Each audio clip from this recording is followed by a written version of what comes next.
Yan mga tol, isang mapagpalang umaga sa ating lahat.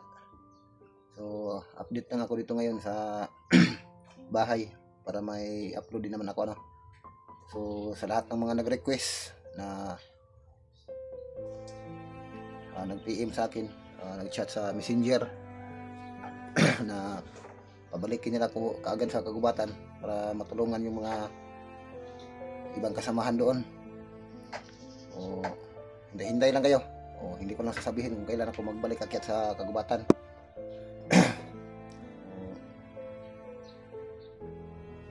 Aalis muna kami ngayon. Kailangan ko munang asikasuhin yung pamilya ko dito bago ako babalik sa kagubatan. Dahil sa kahapon, pinuntahan ko talaga yung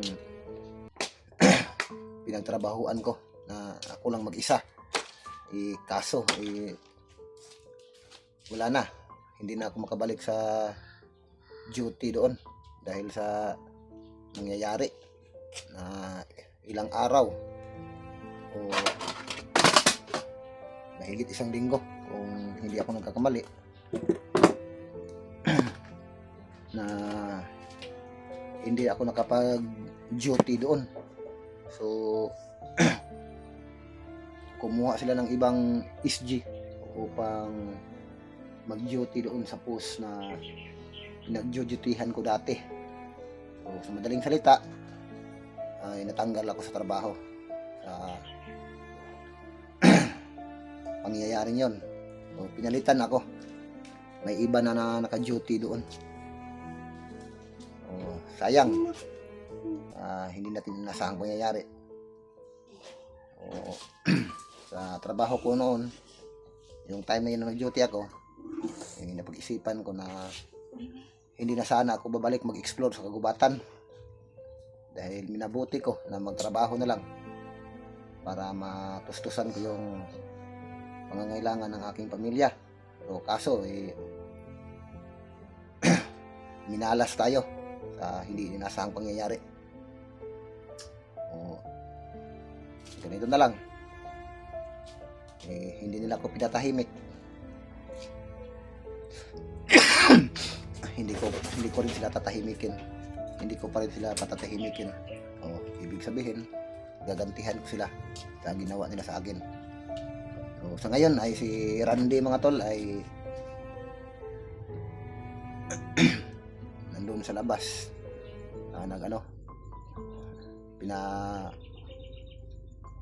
pinapatanim ko siya ng gulay. Kasama kami, nagtanim kami ng gulay doon sa may bakod yung mini garden namin. Tapos si Randy na lang yung nandun sa labas. Pumasok ako dito at nag-update ako dahil paalis kami ngayon. Kailangan ko munang ipa-check up itong anak ko dahil sa kalagayan ng aking anak ngayon. So, habang wala ako dito, ito pala yung nangyayari sa aking anak. So, itong sakit niya ay mula pa itong baby pa siya. Ano bang tawag nun? G6PD. Ano? Anong tawag? G6PD. G6PD? So, allergy na. O may siya sa dugo.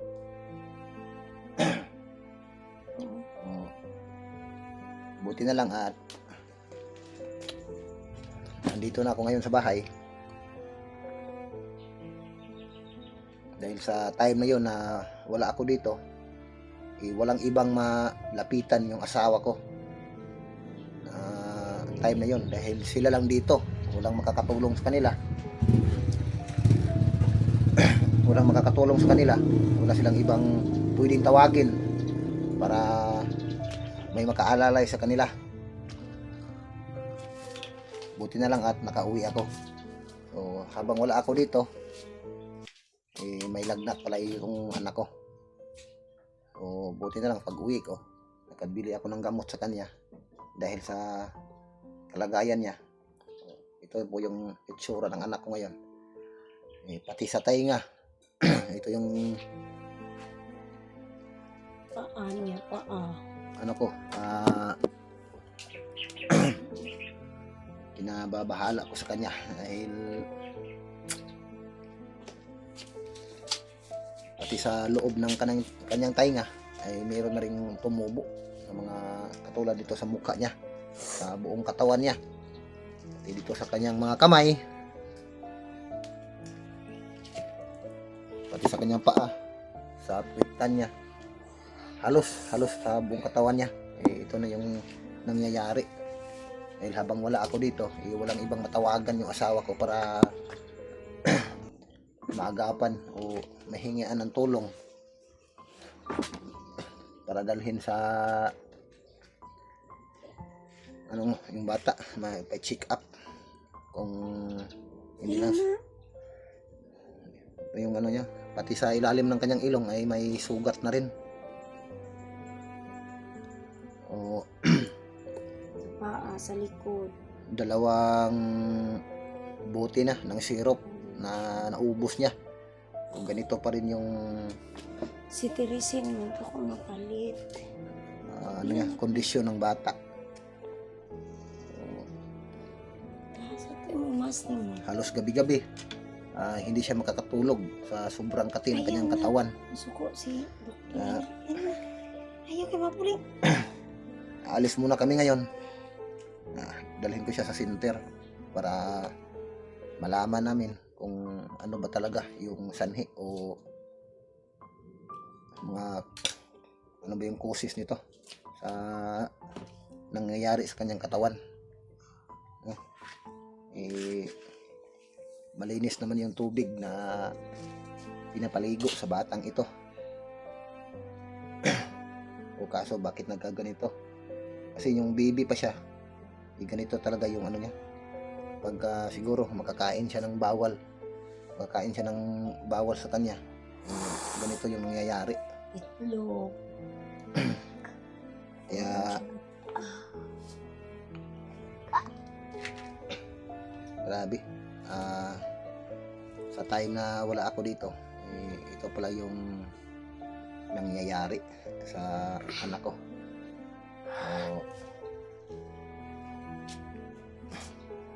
Hindi man makaalis-alis yung asawa ko. Gusto sana na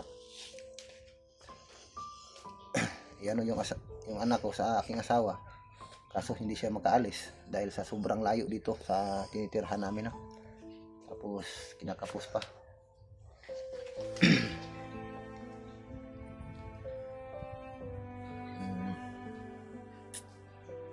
Sa mga uulitin ko, sa mga nag-request na pabalikin ako kaagad sa kagubatan para sa matulungan yung mga ibang hunter na hanggang ngayon ay naiwan pa doon at nangangailangan ng tulong. So sana huwag niyo akong mamadaliin dahil sa kakauwi ko lang galing sa kagubatan.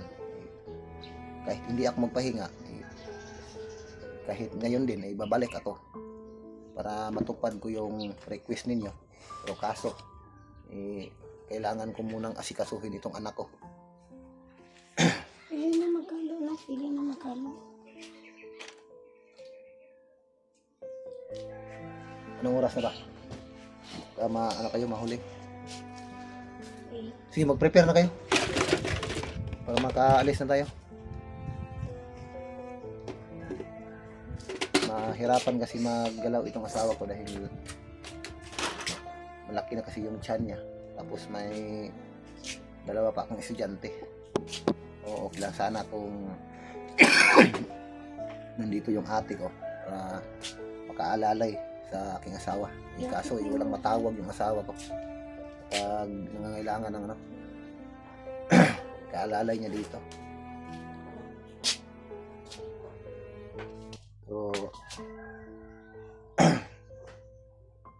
paumanhin sa mga nag-request, hintay lang kayo babalik din naman ako sa kagubatan kapag maayos ko na tong problema dito. Hindi ko pa nga naigayak si Randy. Tapos ito pa yung anak ko, may karamdaman. Buti na lang at nakabili ako ng gamot. Grabe yung lagnat niya kagabi. Ayaw makatulog. Halos hindi siya makatulog dahil sa karamdaman niya. Buong katawan niya nangangati. Ayan na. Ayan. Wala naman akong ibang ibig sabihin sa video kong ito. Sa akin lang naman na sana maintindihan nyo naman yung mga nag-request sa akin. Kasi may iba kasi na nag-chat sa akin na ganito, ganyan. O bakit daw ako ganito, ganyan, ganyan. Ano ba yung ibig nyo sabihin kung bakit ganyan, bakit ganito ako. Wala naman akong iwan ko ba kung anong ibig sabihin nila, no? Dahil itong ginagawa ko ay para lang naman ito sa kapakanan ng aking pamilya, ano? Para sa aking mga anak. Kaya nga halos hindi ako mag-explore. Kaya nga nagtrabaho ako, nag-sideline ako. Para sa kapakanan ng pamilya ko. Kasi may mga nagko-comment kasi na hindi maganda. O iwan ko kung bakit ganun yung mga komento nila. Bakit daw mag-isa na lang ako, hindi ako sumama sa kanila, sa mga kasama ko. Bakit daw nag-iba ako? Bakit daw iniwan ko sila? Wala daw akong utang na loob. Bakit ko sila iniwan? So, ako pa yung naging masama ngayon. Ako pa yung nang-iwan. Sige nga, hindi ka siguro nakapagsubaybay, ate. O, paumanhin sa'yo, ate. Hindi ka siguro nakapagsubaybay sa mga videos ko. Kung nakasubaybay ka lang sana, maintindihan mo yun, no? Kung sino ba talaga yung iniwan, no? Pero hindi naman sa ganun siguro. Wala namang nang iwan. Baka iba lang yung pagkaintindi niya. O kaya may mga nag-chat siguro sa kanya, ganito, ganyan. Tapos iba yung pag-deliver ng mensahe. Tapos yung nag-receive naman ng mensahe, iba yung pagkaintindi. O ganun siguro yung mga isipan nila, parang lito sila. Bakit ganito, ganyan? Kasi nakikita nila na mag-isa ako parati. Bakit mag-isa lang ako umakyat sa bundok? Bakit hindi ako sumama sa kanila? Ganito, ganyan. Sige nga. Tapos sinabi pa dito doon na bakit ko sila iniwan? Bakit ako magkasarili? Ano ba? Ano ba yung totoo?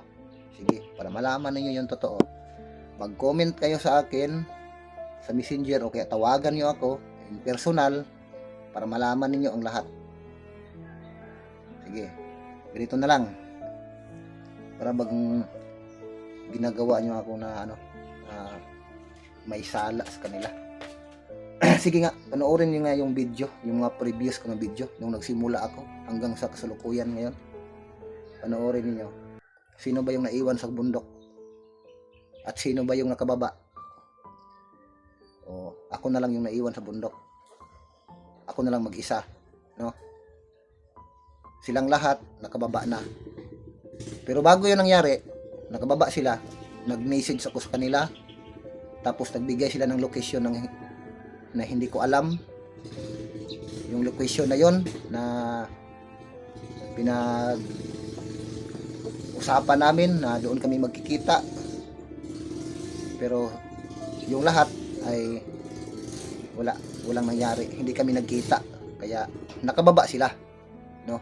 Nakababa silang lahat, so ako na lang mag-isa. Ngayon sabihin mo ako yun ang iwan, mali ka doon. Subaybayan mo yung mga videos lahat. Kung gusto mong malaman, huwag kang mag-comment ng ganito, ganyan, ganyan, dahil kahit sa ganung paraan man lang ay malaman mo yung totoo.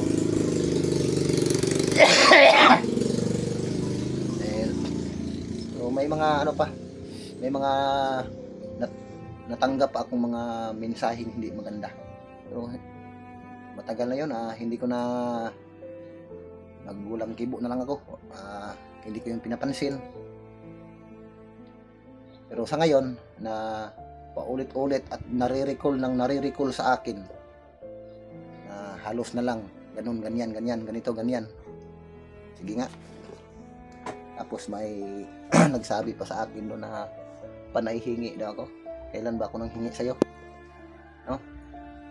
Hindi naman ako katulad sa iba dyan na nanghihingi. Tapos yung hinihingi nila ay ginagamit sila sa hindi magandang paraan.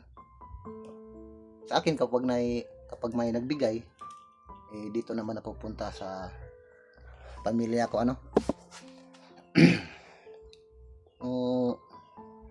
kung gusto mo talagang malaman, tumawag ka na lang sa akin para sabihin ko sa iyo yung totoo. Kung paano sila at yung mga ginagawa nila, no? Tawagan mo ako sa personal. Okay, mag-video call tayo para ipaalam ko sa iyo yung mga naninira sa akin. Ipaalam ko sa iyo yung mga ginagawa nila, no? Tapos ako pa yung sabihin nila na grabe, panahihingi daw ako. Kailan ba ako nang hingi? No? Kung may nanghingi man sa iyo, nagamit yung account ko, hindi yun ako.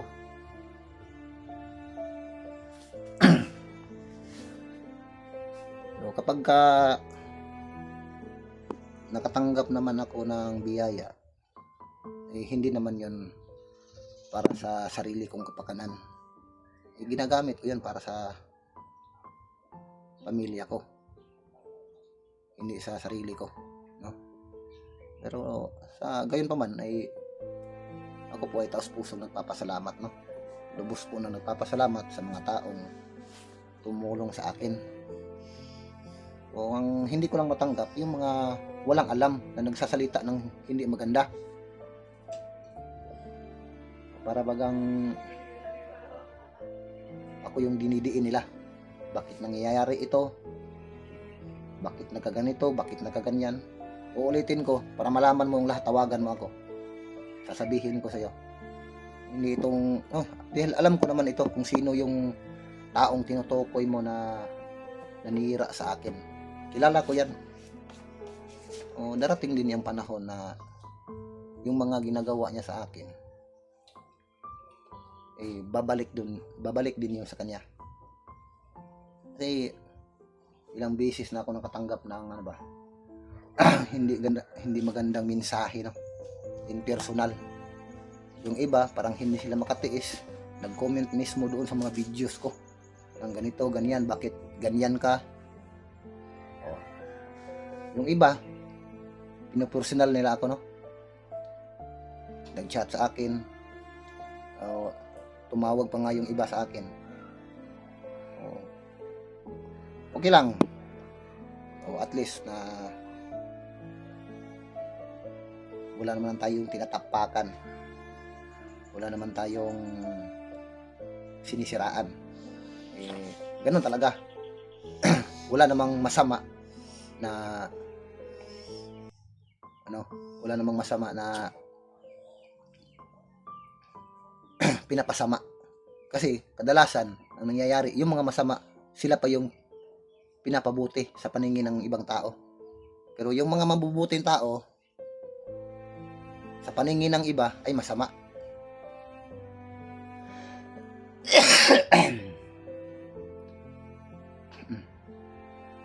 So, yun lang. So, sa mga nainis,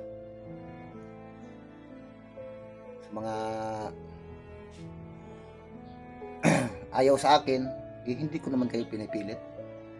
Bakit sinabi ko ba nga panoorin mo ako? Kung ayaw mo sa akin, hindi naman kita pinipilit. Huwag ka lang magmensahe ng hindi maganda o mag-chat sa akin ng ganon.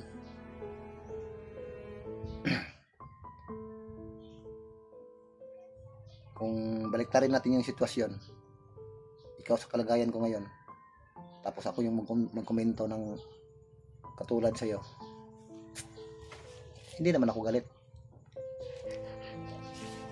Kaya napag-isipan ko sa bidyong ito ay kahit papaano, kahit hindi ko man masabi ang lahat, at least malaman mo. Ayaw pa.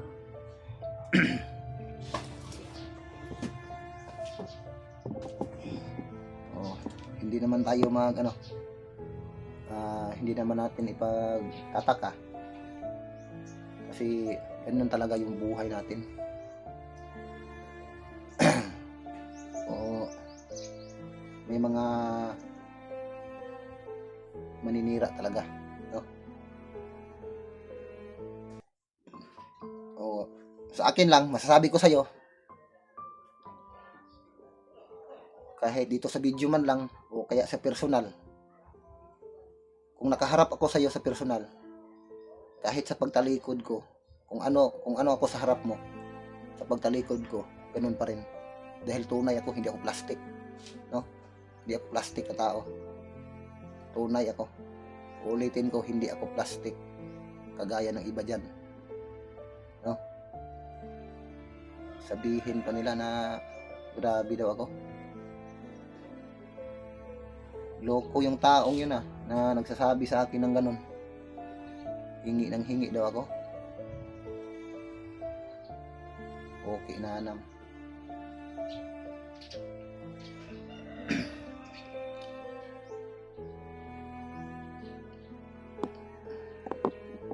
Hindi ako nang hingi. Kusa sila na nagbigay sa akin. Pero ginamit ko naman sa pamilya ko. Hindi ko naman binili ng alak. Pangbili ng bisyo.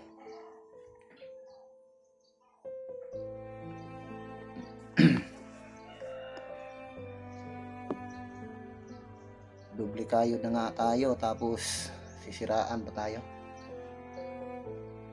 Hindi ako nang hingi para ibili ng alak. Hindi ako katulad ng iba dyan.